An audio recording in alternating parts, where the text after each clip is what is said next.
봉독한 누가복음 1장 39절부터 45절까지 말씀 중심에서 내 주께서 내게 나아오심이라는 제목으로 하나님 말씀 증거하겠습니다. 오늘 본문에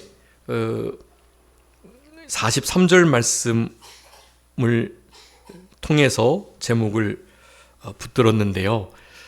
우리 엘리사벳이 마리아가 자기에게 나아오는 것을 보고 고백한 말씀입니다. 내 주의 어머니. 내 주라는 것은 바로 메시아 그리스도를 의미하는 거고요. 내 주의 어머니. 사실 자신의 동생인데요. 이 마리아가. 이 마리아를 향하여서 이렇게 어머니라고 표현을 하면서 마리아의 몸에 잉태된 그 하나님이신 메시아 그리스도 예수 그분인 것을 6개월 전에 이미 잉태를 했던 이 상황 속에서 그렇게 자신에게 먼저 찾아오셔서 우리 세례 요한을 잉태하게 하셨던 그 역사를 우리 마리아를 보고서 이렇게 고백하는 말씀의 내용인 것입니다. 당연히 위대한 고백이 아닐 수가 없고요. 내 주의 어머니가 나에게 나아오니 이거 어찌 된 일인가. 사실 주님이 우리 엘리사벳에게 간 거나 마찬가지입니다. 또 주님이 마리아에게 먼저 찾아오신 것이기도 하고요. 이제 강림절을 지내면서 다음 주일이 성탄주일이고 다음 주일 이렇게 25일 날 그날이 화요일인가요? 수요일인가요?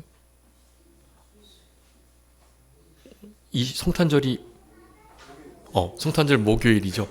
목요일 25일 날 이제 성탄절로 하나님 앞에 영광을 돌리며 예배를 드리실 건데요. 예수님의 초림을 기념하고 그리고 예수님의 다시 오실 재림을 소망하는 마음으로 성탄주일과 성탄절을 그렇게 예배로 보내게 될 것인데 이것을 기억하셔야 되겠습니다. 주님께서 우리에게 나와 주셨기 때문에 우리가 주님을 만날 수 있고 주님께서 우리에게 그와 같은 크나큰 희생과 비하 신이 사람이 되는 것은 얼마나 큰 낮아짐인지 알 수가 없어요. 그 광대하시고 위대하신 창조자, 구원자, 심판자, 절대 주권자 되신 그분을 잉태하였던 마리아는 그것이 얼마나 큰 일인지 얼핏 짐작은 했겠지만 성령의 강한 역사를 통해서 성령님의 자신에게 임재하셨던 그래서 복중에 잉태하는 일들을 하셨던 그래서 사실 결혼하지 않은 여인이 임신을 하게 되면 돌에 맞아 죽는 그런 상황임에도 불구하고 사실 순교자적인 마음을 가지고 주님의 그 모든 뜻이 계집 종 보잘것없는 나에게 그 일이 이루어지기만 한다면 내가 넉넉히 그 일을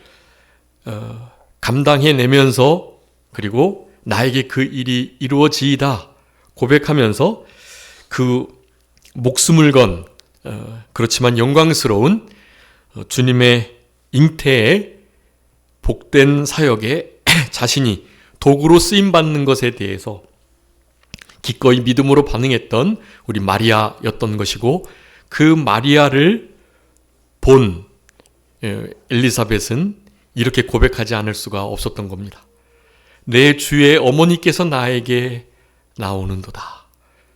여러분 우리 주님께서 우리에게 나아오셨다는 이 위대한 진리의 말씀을 기억하시면서 그것이 얼마나 크나큰 특권인지 즉 주님이 우리에게 먼저 찾아와 주셔서 임마누엘로 함께 해주시기만 한다면 사실 다른 그 어떤 은혜도 더 바랄 수 없는 가장 최고의 복, 그것이 바로 주님의 임마누엘의 은혜를 경험하는 자들이다 라는 사실들을 기억하시면서 이 강림절을 그리고 성탄주일과 성탄절을 준비하시면서 그렇게 믿지 않는 이들과는 다른 이 연말 연시를 보내실 수 있는 그런 우리들의 삶이 다 되셨으면 좋겠습니다.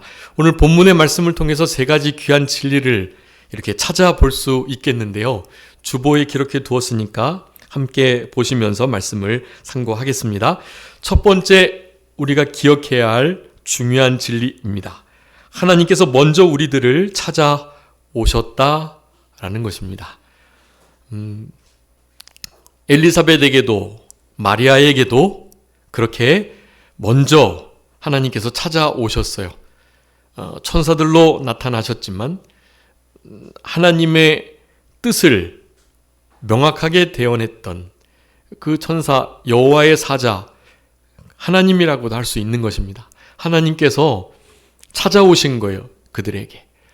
누구에게 내가 말라기에서 예언했던 나의 사자를 앞서 보내야 되겠는데 어느 태를 통해서 보내야 할까? 엘리사벳을 선택하신 거고요. 누구를 나의 아들을 잉태하는 그 귀한 도구로 사용해야 할까?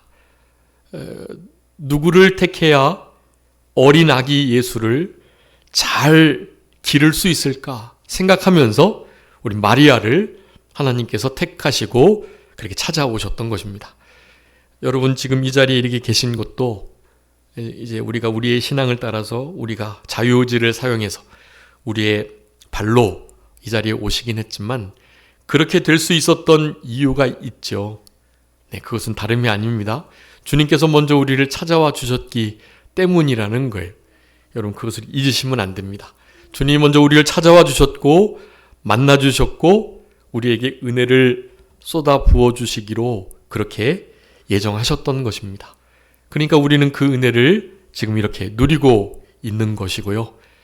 다른 때도 그렇지만 이 성탄절을 즈음해서는 더욱더 주님이 우리에게 성육신으로 그렇게 탄생하셨던 그것을 기념하는 바로 그 즈음에라도 주님이 우리를 이렇게 늘 먼저 찾아와 주심에 대한 은혜를 항상 기억하면서 잊지 않도록 하셔야 되겠고요. 먼저 우리를 찾아오신 주님이시니 이제 남은 때는 우리가 먼저 주님을 찾고 주님과 항상 동행하는 일을 힘쓰도록 하는 것. 그것이 은혜를 보답하는 삶이라고 할 수가 있겠습니다. 읽지는 않았지만 누가복음 1장의 그 상반부에 특별히 26절, 27절에 우리 마리아에게 하나님께서 천사를 통해서 먼저 찾아와 주셨고요. 물론 그거보다 6개월 전에 엘리사벳에게 먼저 그렇게 찾아오셨죠. 그래서 우리 예수님의 길을 예비해야 할 광야에 외치는 소리와 같은 존재, 이 땅에서 가장 주님을 많이 깨닫고 분명히 밝히 알아서 그 첩경을 평탄해야 할 존재, 바로 세례 요한을 잉태하게 되는 사건이 있었던 것입니다. 여러분 이것은 얼마나 위대하고 크나큰 특권인지 알 수 없고요. 이 일을 경험했던 여인들은 그 상황이 얼마나 당황스럽고 그렇지만 잉태의 은혜를 주신다고 하니 감사하긴 한데 그 상황 자체가 결코 녹록한 상태가 아니기 때문에 실제로 목숨을 걸 수밖에 없는 그런 상황이었기 때문에 더욱더 그 상황을 그렇게 그냥 평범한 것으로 지내칠 수 없는 일이었다라는 것입니다. 여러분 우리들이 예수님을 믿을 때 주님이 우리에게 먼저 찾아오셔서 은혜를 베풀어 주셨는데 예수님을 믿으면 무조건 모든 일이 형통하고 잘되고 복받고 그렇게 생각을 주로 하게 되지만 우리가 경험했던 것처럼 예수님을 믿게 되는 순간부터 사실 더 어렵고 힘든, 또 세상이 더욱더 우리를 공격하는 사탄 마귀가, 거짓의 아비인 그가 우리를 자녀로 삼고 있었는데 우리를 잃어버렸으니 우리를 어떻게 하든지 뺏어내려고 온갖 괴계를 꾸며가지고 우리를 회유하기도 하고 겁박하고 협박하기도 하면서 하나님의 자녀된 그 자리에서 어떻게든지 자기에게로 돌아오게 하는 일을 힘쓴다는 사실을 우리는 알고 있습니다. 그렇기 때문에 더욱더 믿는 생활을 할 때, 처음 믿음 생활할 때도 그렇고 또 어느 정도 신앙의 연조가 돼서 이제는 좀 성숙해져야 할 때도 그렇고 항상 우리의 믿음보다도 큰 시험이, 환난과 역경이 늘 닥치는 것입니다.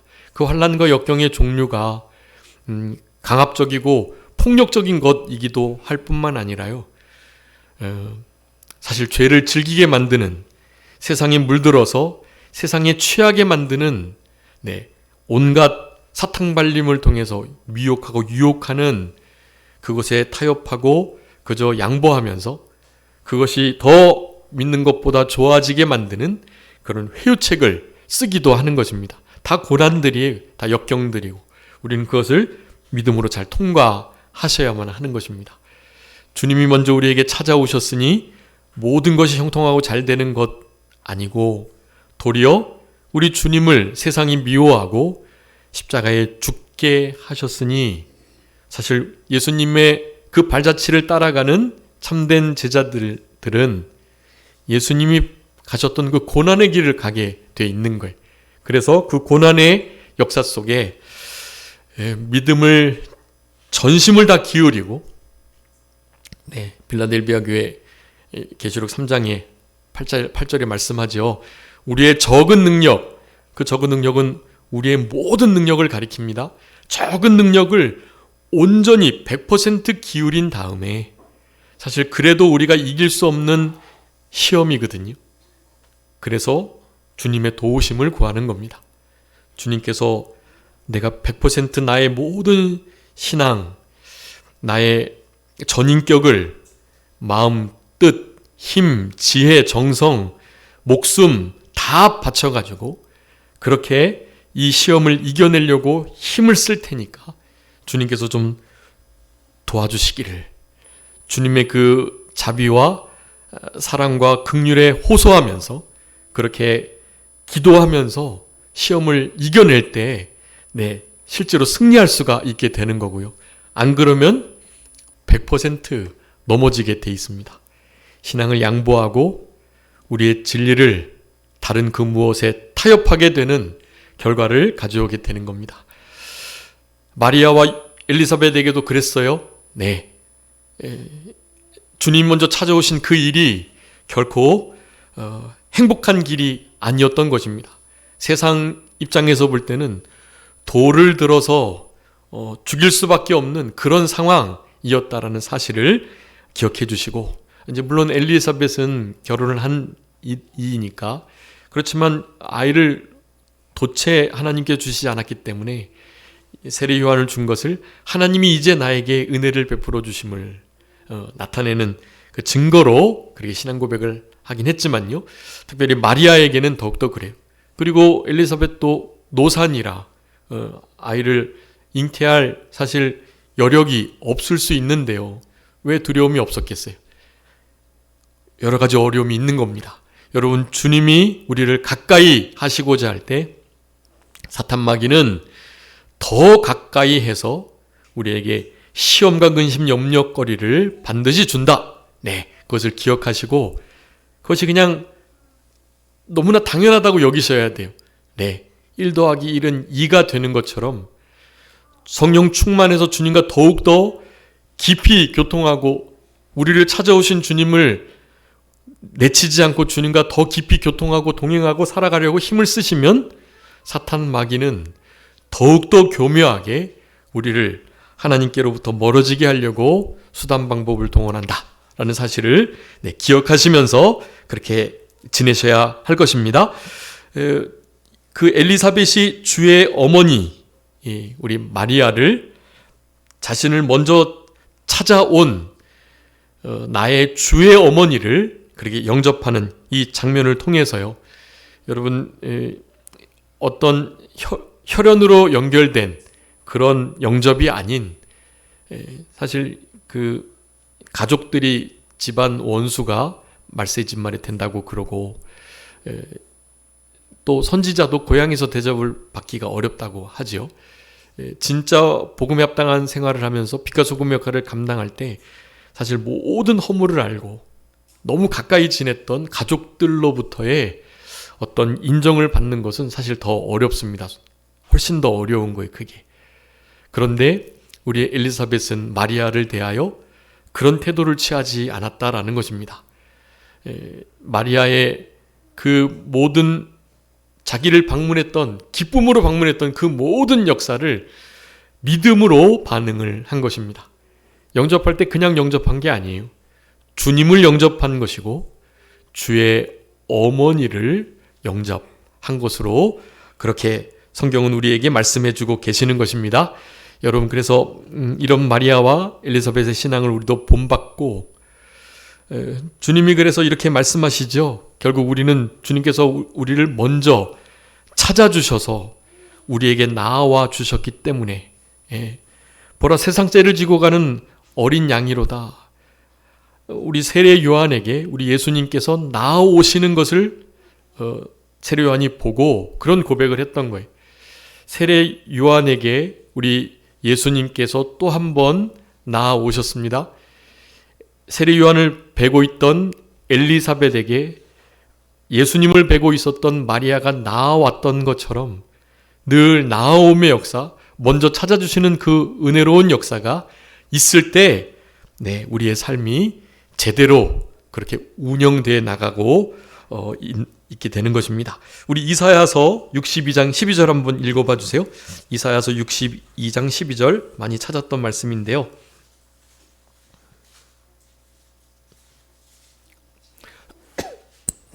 사람들이 너를 일컬어 거룩한 백성이라 여호와께서 구속하신 자라 하겠고, 또 너를 일컬어 찾은 바 된 자요 버림받지 아니한 성읍이라 하리라. 아멘. 여러분, 성경에는 우리 성도, 믿는 그리스도인들을 향한 별명들이 이렇게 좀 잘 기록되어 있습니다. 그 중에 하나가 오늘 이사야 62장 12절의 말씀이에요. 우리를 어떻게 부르고 있습니까? 너를 일컬어 거룩한 백성이고 여호와께서 구속하신 자라고 부르면서 또요, 찾은 바 된 자고 버림받지 않은 성읍이다, 그렇게 말한다 그래요. 그 중에서 세 번째 것을 그렇게 지금 강조하려고 하는 것입니다.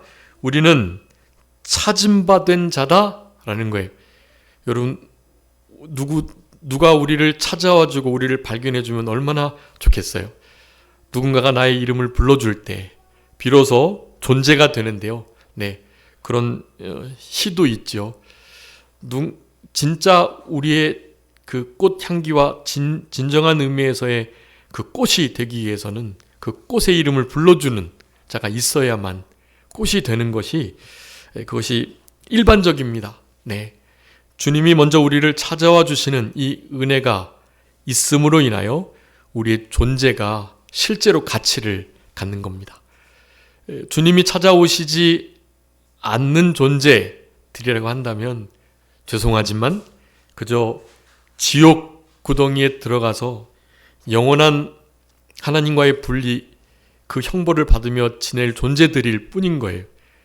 하나님의 나라가 얼마나 복되고 아름답고 너무나 귀한 나라인지를 그저 드러내는 수단에 불과한 것입니다. 여러분, 그런 인생들은 실제적으로 가치가 없는 거예요. 그런 가치 없는 인생을 살아가지 않는 우리가 된 것, 그것은 다른 것이 아닙니다. 주님이 먼저 우리를 찾아와 주셔서 찾은 바 된 자로서 이 땅을 살아가도록 하셨기 때문이라는 것을 여러분 기억해 주셔야 되겠습니다. 로마서 10장 20절 말씀에도요, 이사야의 말씀을 인용해서 사도 바울이 말을 합니다. 이사야는 매우 담대해서 내가 나를 찾지 않은 자들에게 찾은 바 되고 내게 묻지 아니한 자들에게 나타났노라 말했다라고 말씀해요. 우리의 주소입니다.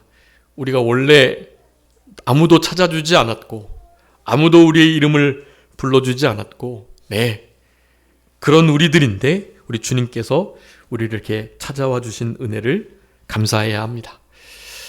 온 인류의 가장 위대한 크나큰 선물 바로 예수 그리스도이십니다.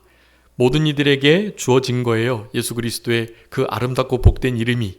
그런데 먼저 주님이 찾아와 주시지 않는 존재들은 그 큰 선물을 거부하게 되는 것입니다. 자신의 자유의지를 통해서 거절하게 되는 거예요. 찾음받은 자들에 대한 부분은 하나님의 은밀 의지에 속해 있는 거고요. 하나님의 계시 의지는 누구든지 나에게 오라라고 말하는 거예요. 그렇기 때문에 하나님의 심판대 앞에서 주님이 나를 찾아와 주지 않았으니까 내가 지옥 간 거 아니에요? 라고 말할 수가 없는 거예요. 하나님의 먼저 찾아와 주시는 그 절대 예정과 우리들의 자유의지는 결코 모순되거나 충돌되지 않는다는 것을 기억하셔야 합니다. 우리는 그저 주님이 우리를 찾아와 주신 것에 대해서 감사하고, 그리고 우리의 입장에서는 모든 사람들이 하나님 앞에 먼저 하나님이 찾아와 주신 바 된 존재인 것으로 여겨야 해요. 저 사람은 하나님이 먼저 찾아가 주시지 않을 거야, 그런 생각하시면 안 돼요.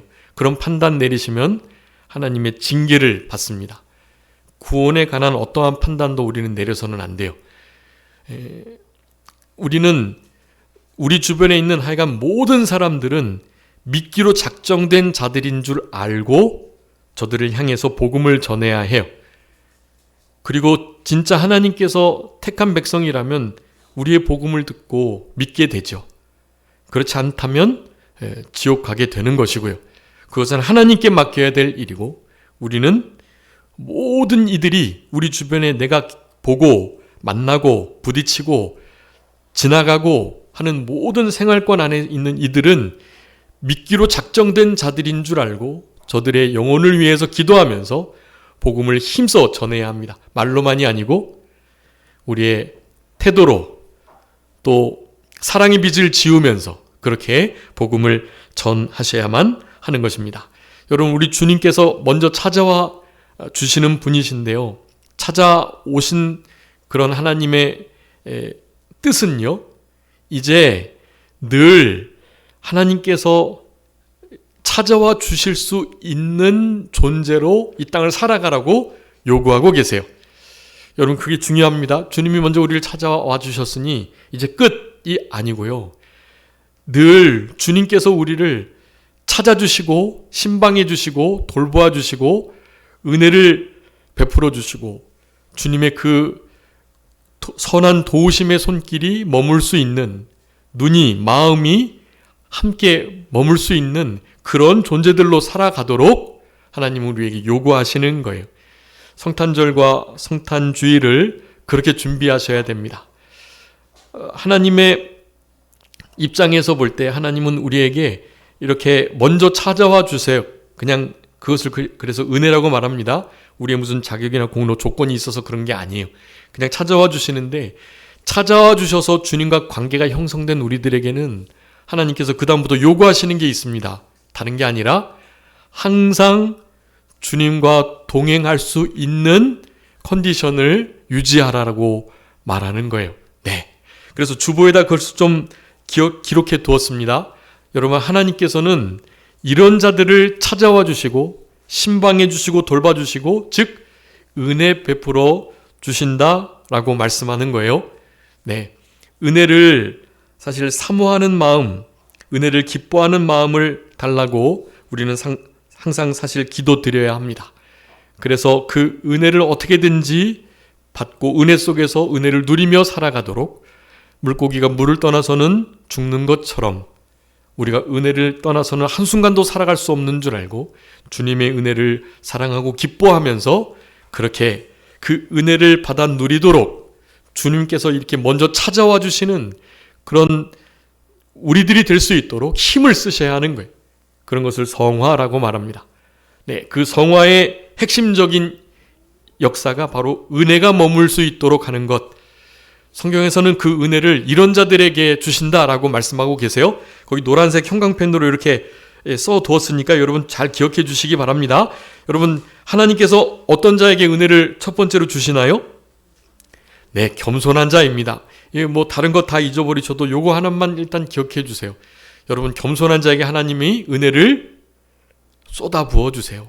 네. 하나님을 두려워하고 사랑하는 경외하는 자에게 쌓아두신 은혜라고 이제 시편에서 말씀하고 있는데, 그래서 그 경외하는 자, 이 두 번째 두려워하는 사랑하는 자에게 그렇게 하나님께서 은혜를 주신다고 말씀을 드린 거예요. 하여간 겸손한 자, 네, 교만한 자는 하나님이 어떻게 하신다 그랬죠? 교만한 자는 미워하시고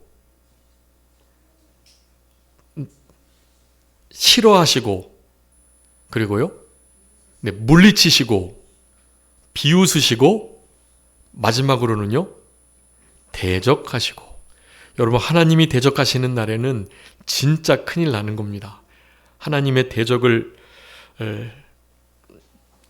그 뼈도 못 추리는 거예요. 하나님 앞에 대적하게 되면.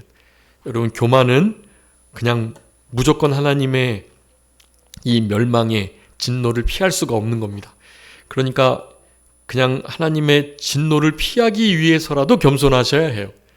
겸손하면 하나님이 그저 진노를 내리시지 않는 정도가 아니라 은혜를 쏟아 부어주시는 겁니다. 경외하는 자, 하나님을 두려워하는 자에게 쌓아두신 은혜, 그 은혜를 실제로 하나님을 사랑하고 두려워하는 이 경외자들에게 주신다는 것을 시편 31편 19절 말씀이나 에베소 6장, 신명기 5장에 말씀하고 계세요. 여러분, 이런 말씀들을 기억하시면서, 그리고 온 마음으로 주 앞에서 행하는 자를 하나님은 은혜 베푸시겠다고 열왕기상 8장 23절에 말씀하셨고요. 정직한 자, 그리고 하나님의 은혜의 보좌 앞에 때를 따라 돕는 그 은혜의 지성소 앞으로 늘 나아가는 자, 예수 그리스도의 보혈을 의지해서 성령님의 교통하심의 인도를 따라 하나님의 생명의 말씀을 붙들고 예수 그리스도의 피를 가지고서 그 자리에 늘 나아가면, 그러면 뭐가 그 은혜, 그 보좌 앞에 뭐가 쏟아지겠죠? 은혜가 쏟아지는 거예요. 그래서 그걸 은혜의 보좌라고 말하는 것입니다. 그러니 그 앞에 나아가는 자가 은혜를 받는 자들이 되겠죠. 하나님 예수 그리스도를 아는 자가 또한 하나님께서 은혜를 주신다고 말씀하고, 인자와 진리를 마음판에 새긴 자, 은혜를 허락해 주시는 분이시라고 말씀합니다. 이런 하나님의 은혜를 받을 만한 그릇, 먼저 우리를 찾아와 주셨기 때문에 우리는 이렇게 살아가야 할 의무가 있고요. 그게 은혜를 보답하는 일이고 배은망덕하지 않는 일이며, 네, 그것이 하나님께서 이렇게 우리를 찾아와 주심에 대한 보답을 하는 길이라고 하겠습니다. 그 길을 더욱더 이 연말연시에 잘 새기시면서 그렇게 살아가시는 그런 우리들이 되어야 되겠습니다. 두 번째 우리가 생각해 보아야 할 중요한 교훈은요, 이렇듯 마리아를 내 주의 어머니로 영접할 수 있는 중요한 이유인데요, 그냥 되는 것이 아닙니다. 네, 어떻게 해야 될까요? 성령의 충만함을 받아야. 네, 여러분, 성령의 충만함이 있어야만 혈연으로, 지연, 학연으로 연결된 것들로 인한 이 어두워진 것들을요, 밝히 볼 수가 있는 거예요.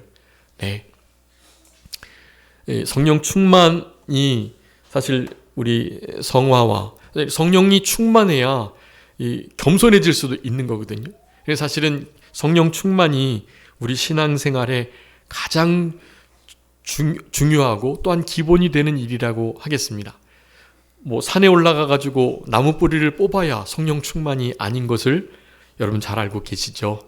개혁주의적인 성령 충만은 성경에 있는 대로인 것입니다. 성경에서 말하는 성령 충만을 우리는 추구해야만 하는 것이에요. 네, 성령 충만해야 이렇게 다른 환경들을 통해서 이렇게 보지 못할 만한 일들을, 그것을 다 걷어내고 제대로 된 본질을 볼 수가 있는 그런 우리들이 될 수 있다라는 것입니다. 성령 충만한 사건이 특별히 누가복음 1장에서는 세 인물에게 나타나고 있어요. 다 우리 엘리사벳, 또 사가랴, 심지어는 세례 요한에게까지 이렇게 성령 충만의 그 역사를 분명하게 묘사하고 있습니다. 그 누가복음 1장 15절에 이는 그가 주 앞에서 큰 자가 되어 포도주나 독한 술을 마시지 아니하며 모태부터 성령의 충만함을 받아, 누구를 말한 걸까요? 세례 요한을 이렇게 지금 소개하고 있는 겁니다. 여러분, 모태부터 성령이 충만했대요. 따라서 성령 충만은 우리가 무엇을 해서 이루어지는 것이 아니라 기본은 선행적 은혜다라는 것을 가장 먼저 기억하셔야 됩니다. 성령님께서 먼저 찾아와 주셔가지고 충만케 역사하면 복중의 태아들조차도 뭐 할 수 있다? 성령 충만케 될 수 있다라는 사실이, 그가 뭐 다른 걸 했나요? 그저 좋은 부모님 밑에서 그렇게 말씀을 들으면서 자라났던, 그렇게 태교가 성경 말씀으로 믿음으로 잘 됐던 그러한 인물이기 때문에 하나님께서 성령 충만을 허락해 주셨던 것입니다. 그 성령 충만은 당연히 그 부모님의 성령 충만함으로부터 이어진 것임을 당연히 알 수 있습니다. 1장 41절에 엘리사벳이 마리아가 문안을 들으매 아이가 복중에서 뛰노는지라 엘리사벳이 성령의 충만함을 받아, 그렇게 말합니다. 성령의 충만함을 받아서 내 주의 어머니께서 나에게 나온다라는 고백을 하면서 우리 마리아를 그렇게 영접할 수 있었다라는 것입니다. 당연히 부친 사가랴도 1장 67절에서 부친 사가랴가 성령의 충만함을 받아 예언하여 라고 표현합니다. 아버지 어머니가 성령 충만하니 자녀가 복중의 아이가 충만하지 않을 수가 없는 거죠. 성령 충만은 선행적 은혜, 경외, 겸손 다 선행적 은혜입니다. 하나님 앞에 그 모든 것들을 요청드리면서 그것을 우리에게 이미 허락해 주셨으니 하나님 앞에 그렇게 성령 충만을, 은혜를 주실 만한 자들로서 이 땅을 살아가는 것, 그것이 필요한 태도라고 하겠습니다. 그래서 성령 충만의 비결을 8가지 우리 또 형광펜으로 잘 기록해 두었습니다. 여러분, 회개하는 자들에게 성령 충만의 역사가, 사모하고 기도하는 자에게, 특별히 말씀을 순종하며 기다리는 자에게, 여러분 이 말씀이 참 중요해요. 성령님은 하나님의 말씀을 순종하는 자들에게 부으시는 성령 표현하고 있어요. 여러분, 말씀 순종하는 일이 성령 충만의 아주 중요한 비결입니다. 양심을 똑바로 쓰시고 양심을 통해서 말씀하시는 성령님의 그 음성을 무시하지 않는, 조그만 거리낌이 있다면 일단 그치시고 하나님께서 무엇을 원하시나 기쁘신 뜻을 찾도록 애를 쓰셔야 해요. 그것을 한두 가지 소홀히 여기면 그야말로 화인 맞은 양심이 되는 겁니다. 그러면 제대로 된 하나님의 뜻을 찾아서 순종할 수 없고 성령 충만은 당연히 있을 수가 없는 겁니다. 말씀을 순종하고 사모하며 기다리는 태도, 우리에게 필요한, 요즘 시대에 더욱더 필요한 성령 충만의 중요한 비결이라고 할 수가 있는 것입니다. 당연히 성령 소멸하지 않아야 되겠고요. 성령 소멸, 근심케 하거나 또 성령을 속이거나 또한 아프시게 하거나 이런 일들을 피해야 하죠. 그래야 성령 충만이 유지될 수가 있는 것입니다. 환난과 욕을 당할 때 성령님께서 특별히 강하게 역사하시는 것입니다. 정직함, 그것을 가진 자들은 성령의 하나님의 교통하심, 친근히 가까이 해주시는 은혜가 있다고 말씀합니다. 이런 태도를 취하여서 성령 충만함을 받으라, 술 취하지 말고 성령에 취하라, 세월을 아끼라 하는 이 말씀을 이 마지막 세대에 순종해 나가며 살 수가 있게 되는 것입니다. 여러분이 성탄절을 앞두고 성탄주의를 준비하며 이와 같은 성령 충만함을 힘써 추구하시는 선행적 은혜를 기억하시고 하나님 앞에 간구드리면서 그렇게 먼저 찾아주신 것에 대한 감사와 감격 속에 배은망덕 하지 않는 태도를 가지고 이런 신앙의 삶을 살아내야 되겠습니다. 마지막으로요, 주께서 하신 말씀이 반드시 이루어지겠다라고 믿는 자, 여러분 이런 자가 복 있는 자예요. 여러분 먼저 엘리사벳도 그것을 믿었고 우리 마리아도 그것을 믿었습니다. 남자를 알지 못하는데 어떻게 잉태를 하겠습니까? 라고 외쳤지만 성령님께서 하나님의 능력으로, 만능의 능력으로 역사한다고 하니까 그걸 믿은 거예요. 우리 엘리사벳도 그걸 알았던 겁니다. 우리 마리아가 얼마나 큰 믿음을 가진 복된 여인인지. 여러분, 진짜 복은요, 하나님께서 하신 말씀은 반드시 이루어진다라고 믿는 자들이 진짜 복 있는 자들이에요. 오늘 엘리사벳 그리고 마리아가 정말 복된 자로 우리의 본이 되고 있는 것입니다. 여러분, 거기 세 가지 적어두었는데요, 하나님 말씀이 반드시 이루어져요. 왜냐하면 우리 하나님은 능치 못하심이 없는, 전지전능하신, 불가능이 없는 분이시기 때문에 그렇죠. 그런데 하나님의 말씀 그 자체도 능력이 있다고 말씀합니다. 누가복음 1장 37절의 말씀이에요. 하나님의 말씀은 능치 못하심이 없다. 당연히 능치 못하심이 없는 하나님, 전지전능하신 하나님의 아버지의 말씀이니까 당연히 그 말씀도 능력이 없을 수가 없는 겁니다. 따라서 능력이 무한하신, 능치 못하심이 없는 하나님과 그 하나님의 능치 못하심이 없는 말씀을 믿는 우리들은 어떻게 될까요?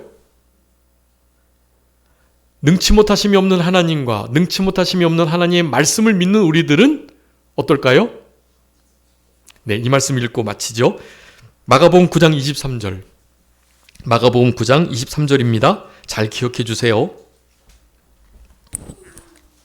예수께서 그 관리의 집에 가사 예수께서 이르시되 할 수 있거든요. 무슨 말이냐? 믿는 자에게는 능히 하지 못할 일이 없느니라 하시니. 아멘. 믿는 자에게는 어떻게 해요? 능히 할 수 없는 일이 없다. 능치 못함이 없다. 네, 여러분, 믿는 자도 능치 못함이 없는 거예요. 능치 못하심이 없는 하나님을, 그분의 말씀을 믿는 우리들이니까. 그래서 여러분, 빌사일삼, 이거 유명한 말씀이잖아요. 빌사일삼 뭐죠? 내게 능력 주시는 자 안에서 내가 모든 것을 할 수 있느니라. 능력 주시는 그분의 능력이 어마어마하거든요. 그분의 말씀은 또한 능치 못하심이 없는 말씀이거든요. 그러니 능치 못하심이 없는 그분 안에서 그분의 말씀을 붙들고 그렇게 믿음으로 살아가는 자들에게는 능치 못함이 없습니다. 진짜로. 그것을 믿고 살아가는 자들이 뭐가 있다? 복이 있다 라고 본문은 우리들에게 소개해주고 계시는 겁니다. 여러분, 우리 성탄주의를 앞두고 이렇게 세 가지 중요한 진리를 본문의 말씀을 통해서 한번 상고해 봤으니까요. 이 말씀을 붙드시고 네, 이 한 주를 그렇게 잘 승리하면서 살아내시고, 혹시 우리의 삶의 여러 영역 가운데 무너져 있는, 늘 죄를 짓고 하나님 앞에 불쌍히 여김을 받아야 할 그런 영역들이 있다면 하나님의 능력이, 전지전능하신 하나님의 그 능력, 능치 못하심이 없는 말씀을 붙들고 그 모든 죄된 요소들을 하나님의 찾아오신 바 된 그 은혜를 좀 보답하지 못하는 삶을 살아낼 수밖에 없도록 우리를 방해하는 그 모든 세력들을 잘 이기시면서 네, 좀 성화된 마음을 가지고 우리 성탄주일과 성탄절을 맞이할 수 있는 그런 우리들이 다 되셨으면 좋겠습니다. 자, 기도하겠습니다. 살아계신 우리 아버지 하나님, 감사합니다. 내 주께서 내게 나아오시는 이 위대한 은혜를 입은 저희들, 남은 때 임마누엘의 신앙으로 하나님과 늘 교통하고 동행하면서 우리 다윗 왕이 그렇게 걸어갔던 것처럼 성실과 공의와 정직한 마음으로 주와 함께 주 앞에서 살아갈 수 있는 그런 우리들의 신앙 되게 하여 주심으로 우리 주님의 초림을 기념하고 예수님의 재림을 소망하는 마음으로 성탄절을, 성탄주의를 잘 준비할 수 있는 우리 모두가 되게 하여 주시기를 간절히 바라옵고, 날마다 우리를 먼저 찾아오신 주님을 우리가 이제는 먼저 찾아뵙고 주님과 늘 교통하며 동행하는 삶을 살아갈 수 있도록 우리들에게 임마누엘의 이 위대한 신앙을 새겨주시기를 간절히 바라옵고 그저 모든 것 주님께 의탁드리오며 살아계신 예수 그리스도의 이름으로 기도 올리옵나이다. 아멘.